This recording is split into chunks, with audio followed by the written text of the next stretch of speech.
As always, when it comes to understanding how to regulate your nervous system, it boils down to understanding what gets your nervous system to be in that dysregulated state in the first place. And when we say it's dysregulated, what we mean is that it is chronically in that sympathetic nervous system state of your autonomic nervous system. So it's in that fight or flight, or that fight, flight, freeze, or fawn state far too often. And many things can cause your nervous system to sort of get stuck in this state, which is what is happening when we talk about a dysregulated nervous system. It can be stressful modern environments that it wasn't really designed to deal with. It can be trauma we're carrying with us, push down emotions, all these things happening in the shadows of our mind that are causing our brain to be on high alert and hypersensitive and just constantly in that fight or flight space.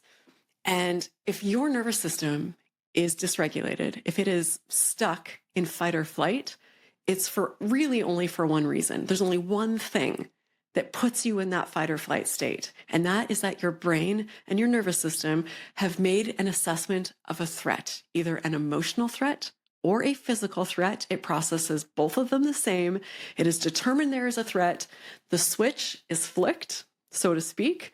Your fight or flight comes on. And for many of us, it just doesn't turn off. So the way to turn it off is to have tools that show those sensors in your brain and your nervous system that everything is okay and that there is no threat. Because as long as it's thinking there's a threat, it's going to stay in that state. It's not magic. It's actually really clear what we need to do. And right now, I'm going to walk you through 3 very simple, effective things that you can do to flick that switch the other way into the parasympathetic nervous system state, which is that rest and digest state, which is how we evolved, we're designed to be in most of the time. And these 3 things are probably going to seem ridiculously simple, but they are incredibly effective and can really transform your health, your emotions, and just your overall experience of life. All right, the first one. Have you ever seen the movie, I think it's called Date Night, and it's with Tina Fey and Steve Carell?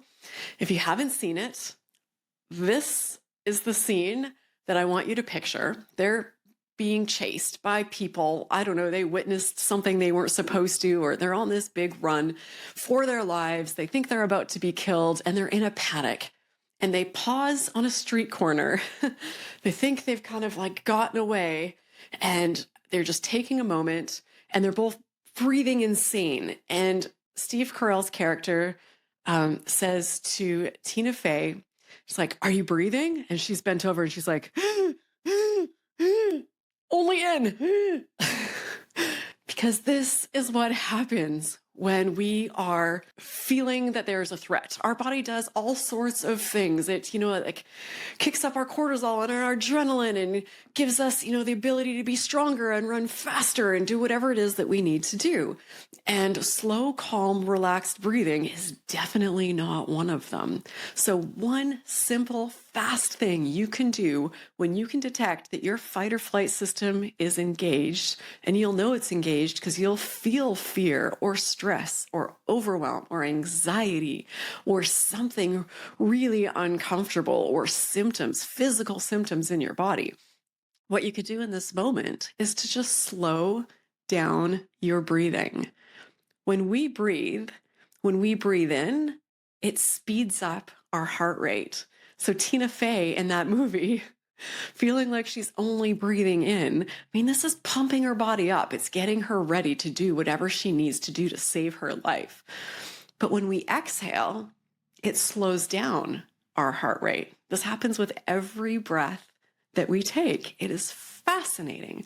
So when you take a slow inhale and then an even slower exhale, it signals to your nervous system that everything is okay, because you are never breathing like that when you are in danger. I remember, you know me, I never miss an opportunity to say I used to be a scuba diving instructor because I think it's cool and badass.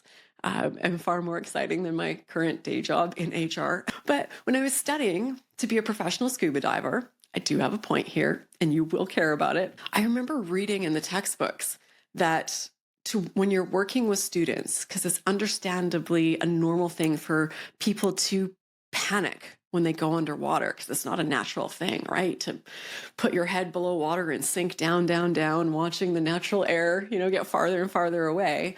And they say what you do to, when people start to panic, to help them be okay, is to get them to breathe slowly, because it's impossible to panic when you're breathing slowly. And I remember sitting on that beach in Koh Tao in Thailand, where I was studying this, and my head just exploding, and reading it over and over, thinking, can that be right? Like, that just sounds too simple. As someone who had chronic anxiety their entire life, I'm like, just my breathing can take control of my stress and my fear and my anxiety. And it absolutely can. And we also know that when you breathe in fully and you have that feeling of your belly expanding, it also stimulates your vagus nerve, which sends signals of safety and calm to your nervous system. And the second way, and I already know this is going to be your favorite of the three, but the third one's pretty freaking cool, so hang on for that one too. But the second one is amazing because it's just as simple, but it has the power to not just calm you in the moment, but to rewire your brain to overall react to situations differently. Situations, I feel like I said that word a little weird. And so that you're getting in that panicked state less and less over time.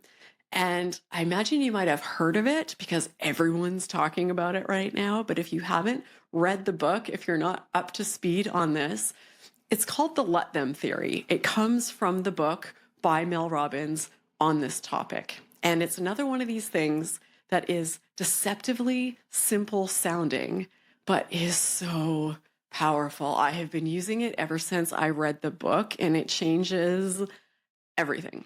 So what it is that when you feel stress, anxiety, fear, overwhelm, rage, some sort of strong emotion in the moment, and all of these emotions set off the same pathways in your brain, the same threat assessment pathways that flip on that fight or flight response.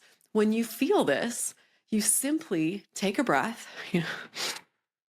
There's that breathing again. Maybe in the moment, take a second one. And then you say, let them.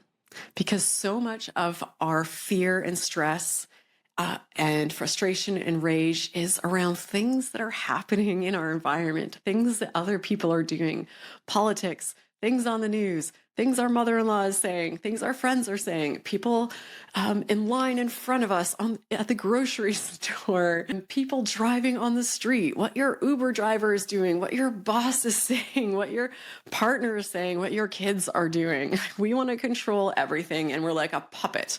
And all of these people have strings, and they can just pull them whenever they want and get us into this crazy state where our fight or flight is chronically engaged, dysregulated, and they have all the control and we have none. So when you just exhale and say, let them be super slow in line. Let them, not invite me to lunch. Let them, have their bedroom be a mess. Let them eat Doritos for breakfast. Whatever it is, if you just release that need to control everything and in that moment say, let them, it's like a sigh of relief for your nervous system. Just like, okay, everything's okay. We can relax. Everyone, let's just calm down. And the second really important part of this that Mel Robbins explains in her book is that after let them, the empowering part is then that you then say, let me. So let them do whatever it is that they're doing.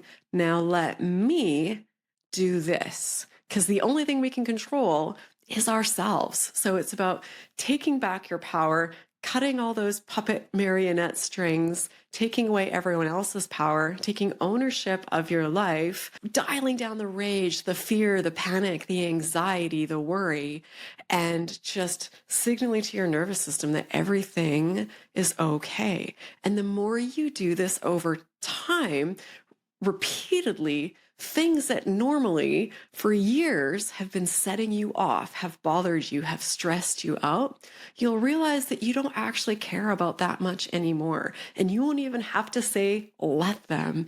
It will just happen automatically because it won't set you off. It won't get your nervous system going. It won't get those emotions going.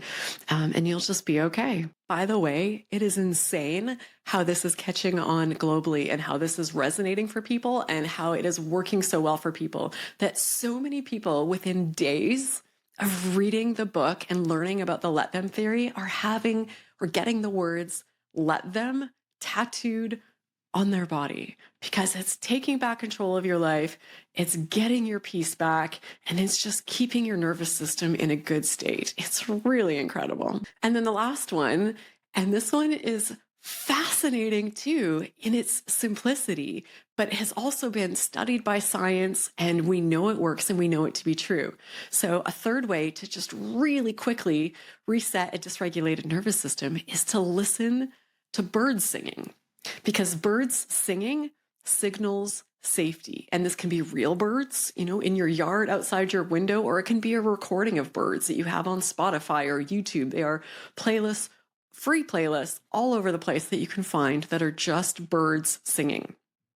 Because this is the cool thing. So birds typically sing when they feel safe and secure, and they become silent when predators or threats are near. So over time, evolutionarily, humans learned to associate birds singing with safety, because if birds were singing, it likely meant that there were no immediate threats around.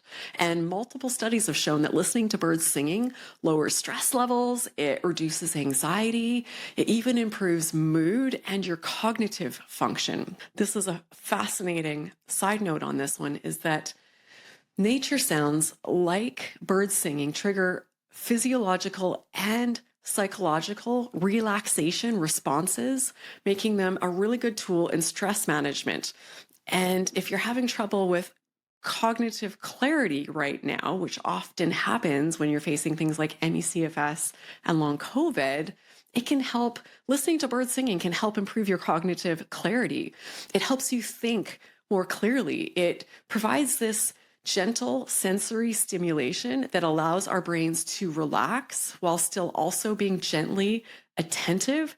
This is known as soft fascination, and it just helps restore your attention capacity and your cognitive clarity. So overall, listening to birds shifts attention away from your internal worries and all that rumination that happens, and it shifts it to external, just more soothing experiences. We are learning so much more about this all of the time. And if this is something you'd like to learn more about, because having tools to work with your nervous system is such a game changer, I'll link a video here that I did reviewing. Actually, I've got it right here. A device called Muse, and it's just a headband that you wear that it's like having a room full of the most high-tech equipment and experts with you, but it shows you your brain function in real time and teaches you how to calm it down, shows you when it's spiking, and teaches you a bunch of tools to bring it back down to normal just by wearing this headband. It is been studied by like Harvard and MIT and is being used by the Mayo Clinic for long COVID treatment. It is fascinating. So there are so many ways to take charge of your nervous system if you're currently facing issues with it. And I hope you'll join me in this next video to learn more ways to do that.